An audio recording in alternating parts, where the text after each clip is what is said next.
Imana ja mit der Hand aufgezogen wird, Ja. sie ein Flaschenkind quasi ist es ja ideal, dass sie dennoch Kontakt zum Muttertier hat.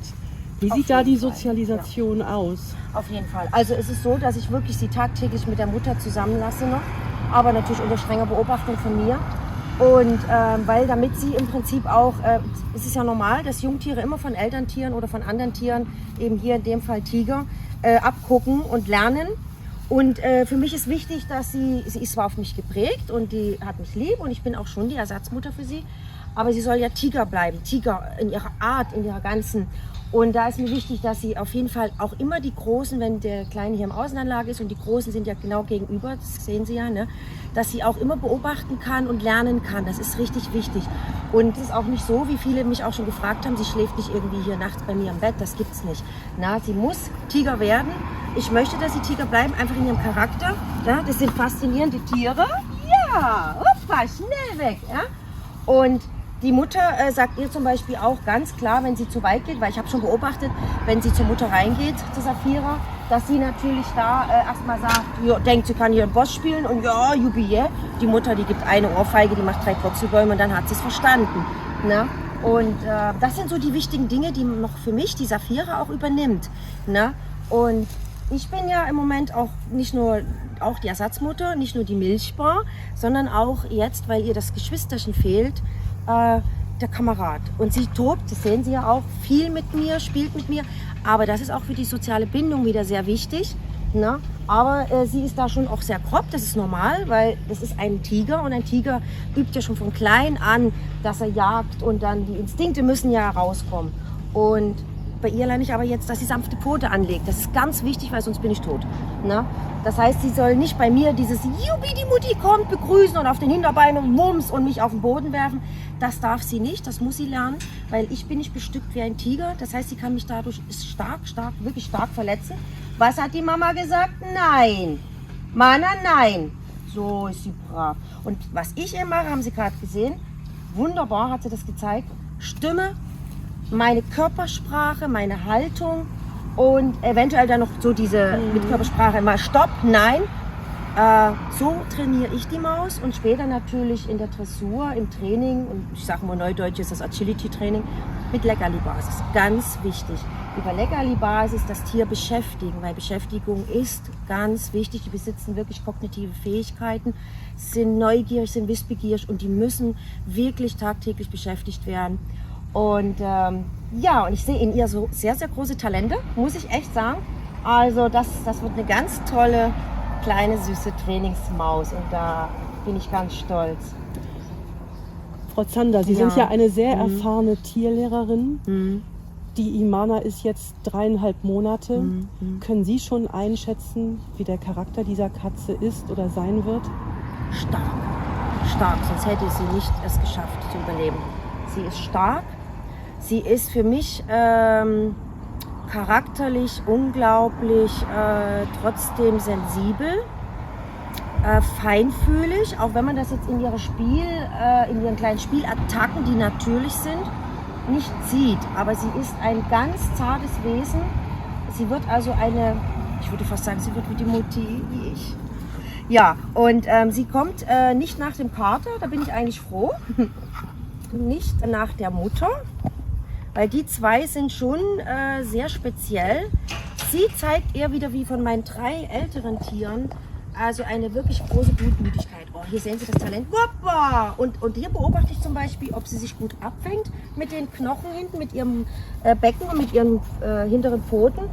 Das ist ganz wichtig, dass ich beobachte, dass sie in ihrem Wachstum, der jetzt sehr schnell stattfindet, auch entsprechend dann ihre Vitamine bekommt. Und das wichtige Futter, wie jetzt zum Beispiel, sie bekommt diese Spezialmilch, also Spezialaufzuchtsmilch. Das ist für Hunde, für Hundewelpen, weil das für Katzen, was es auch gibt, nicht ausreicht, weil das ist ein Tiger. Na, und da ist doch diese Hundewelpenmilch die bessere Ersatzmilch. Und hat aber jetzt auch schon mit 2,5 Monaten ganz toll angefangen, Fleisch zu nehmen. Das habe ich natürlich erstmal als so faschiert, wie sagt man, so als Rinderhack in die Milch noch ein bisschen reingebatscht. und habe das auch mit der Hand noch leicht zugeführt. Habe selber auch, weil ich ja schon vorher sagte, sie gucken stark ab, mich ein bisschen mit dahin vor den Napf gesetzt und ein bisschen selber so und hat sehr gut funktioniert. Und jetzt mittlerweile nimmt sie auch wirklich wunderbar den Gulasch zu sich. Ob das jetzt noch Pute ist, also auch helles Fleisch, weißes Fleisch, Pute und Hühnchen. Und jetzt nimmt sie auch schon rotes Fleisch, Rind. Ich gebe dann auch immer ein bisschen Lebertran dazu, das ist ganz gut. Und na klar, Wasser muss immer zur Verfügung stehen. Allerdings hat sie es jetzt gerade schmutzig gemacht und drin gebadet. Ne? Deswegen immer auch beobachten, dass das Wasser sauber ist und frisch machen. Und werden wir dann gleich machen, ne Mäuschen? Ja.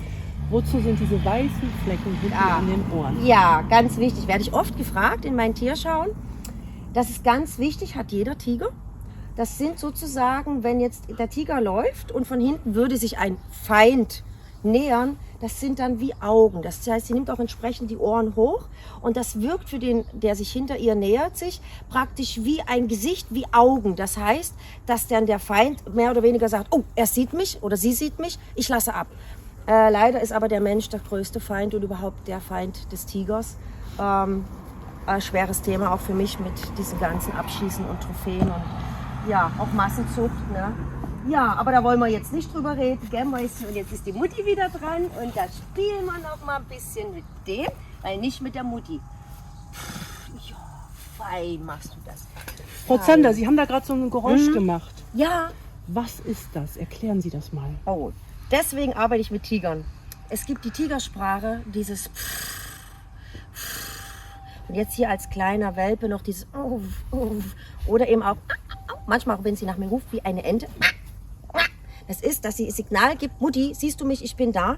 Natürlich auch die große Tigersprache später untereinander, wenn sie Rangkämpfe haben oder wenn sie sich klar machen, dass bis hier und nicht weiter eben der andere Tiger gehen darf, dann kommt dieses Wow, na, was eigentlich die meisten Leute kennen, aber dieses Prusteln, dieses ist eine Kommunikation mit dem Tiger. Entweder er sagt zum Beispiel Hallo oder er sagt auch, ich tue dir nichts, aber nähert sich und sagt, ich bin doch ganz lieb, tu mir nichts. Ja, Opa, nicht mit der Mutti, nein.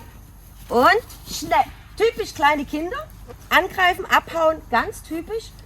Und auch wie ein Kind schaukelt sich die Kleine auch mal hoch und dann muss man sie ein bisschen ausbremsen. Und ich bremse einen Tiger aus, indem ich im Prinzip aus der Situation herausgehe. Und wichtig ist, wenn ich jetzt zum Beispiel ihr Gehege auch wieder, ne, ihr Spielzimmer verlasse, dass wir im Guten auseinandergehen, nie mit einer negativen für sie Erfahrung oder Einstellung. Ja? Du bist ein feines Mädchen. Guck mal, was ich hier noch habe.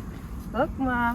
Ja. Frau Zander, Tierlehrer interagieren mit ihren Schützlingen ja mit der Stimme und mit Zeichen. Und der menschliche Arm ist ja nur so lang. Ja. Tierlehrer benutzen ja auch einen verlängerten Arm in Form von Stöcken zum Beispiel. Ja. Können Sie vielleicht mal erläutern, ob Sie die Tiere mit diesen Stöcken schlagen? Was machen Sie mit diesen Stöcken? Und vor allen Dingen, in welchem Alter beginnen Sie damit? Also sie ist jetzt mit ihren 3,5 Monaten so weit, dass ich eigentlich jetzt auch demnächst vorhabe, mit ihr zu arbeiten. Das heißt, ich habe 2 kleine Bambusstöckchen und die sind ungefähr, ja, 1 Meter, nicht ganz. Und das ist nach wie vor die Verlängerung meines Armes, weil wir wissen alle, ne, wie Hauskatzen sind. Sie schlagen eben gerne mal unglaublich aus mit diesem Prankenhieb und der würde mich fatal verletzen. Auch jetzt schon die Kleine hat so krasse Krallen. So, jetzt reicht, dass ich im Prinzip diesen Stock wirklich brauche. Ne? So, aber gleichzeitig ist das ein Stöckchen nicht nur für mich zum Schutz mit den Armen, ja, du kleine Maus, sondern auch ein Leckerli-Stock und ab und ab. Heißt, oh, jetzt kommt die Mutti nicht zum Reden. Heißt auch, dass ich damit das Leckerli drauf mache und das Leckerli zum Führen, also an dem Stock nehme, um den Tiger auch zu dirigieren. Man sagt auch, man dirigiert mit den Bambusstöcken die Tiger. Und zum Requisit oder wo sie halt hin soll. Und natürlich sofort die Belohnung reingeben, wenn der Tiger etwas toll gemacht hat. Gleichzeitig als Geräuschkulisse. Also man arbeitet und spielt sehr mit Akustik. Das heißt, wenn jetzt sie etwas macht, was sie nicht machen soll, vielleicht in die falsche Richtung läuft, dann macht man so auf ein Postament oder so ein Geräusch. Tak, tak, tak. Und dann weiß sie, oh, das darf ich nicht, das ist falsch. Und dann kommt wieder schon auch gleich brav, wenn sie abdreht. Also auf jeden Fall wichtig für mich zur Verlängerung des Armes, zum Schutz, als Dirigieren, mit Leckerli vorne dran an der Spitze zum Führen und eben auch wenn man die 2 Stöcke zusammenklopft, eben Geräuschkulisse zu sagen, akustisch, stopp, bis hier und nicht weiter. Ne? Ja. Ein guter Tierlehrer schlägt seine Tiere also nicht mit dem Bambusstock. Nein. Was mir halt wichtig ist, mal doch zu erwähnen, ist, dass die Stöcke für mich niemals zum Schlagen dienen. Also es ist ein No-Go für mich. Es ist mein Schutz, es ist zum Dirigieren, es ist zum Leckerli geben, aber nicht zum Schlagen. Ja, weil also diese Gerüchte, die darum gehen oder diese Meinung, dass man da mit Tiger schlägt, das ist also für mich ganz furchtbar. Und man kann das bei mir in meinen Proben sehen, in den öffentlichen Proben, wie ich damit umgehe, dass ich es auch beweisen und zeigen kann, dass das, also so wie ich es auch gesagt habe, ich auch in der Realität umsetze. Ne? Aber das ist wichtig, das zu betonen. Nicht schlagen.